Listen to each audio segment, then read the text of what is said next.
Benden uzaklardasan ey yar, sana elə çox ehtiyacım var.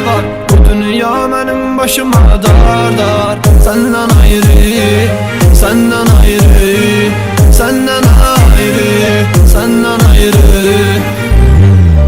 Geri qaytarmaq üçün bu illəri, səninlə bircə ötən o günləri. Mən qalan ömrümü qurban verərəm, sənin üzümləri bir şey edərəm. Bir ömür birlikdə olsaydı, elə bilmək səndən bezərdim. Bu dünyaya bir daha gəlsəydim, yenə səni axtarıb gəzərdim. Səni səndən uzaqlarda hər gecə, səni düşünüb xəyallarda hər gecə, səni görürəm rüyalarda hər gecə. Səndən ayrı, səndən ayrı, səndən ayrı, səndən ayrı. Üzeyir Amin təqdim etdi. Məndən uzaqlardasan ey yar, sənə elə çox ehtiyacım var. Bu dünya mənim başıma dar.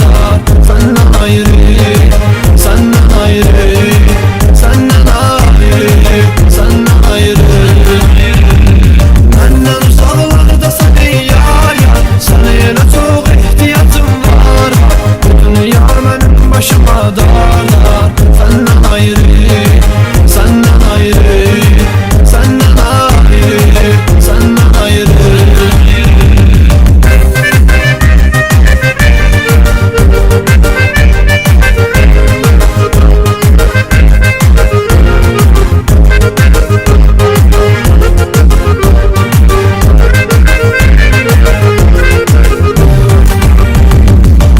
Onun həsrətinə dözmür bu ürək, ondan ayrı bu həyat neyimə gərək.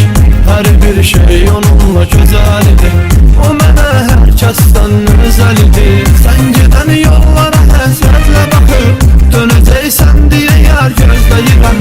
Səndən ayrı qalmağı bacarmıram, səni bilsən necə yar özləyirəm. Şəklin əlimdə baxıram hər gecə, öpüb bağrıma basıram hər gecə. Sən yaşayırsan oralardan necə.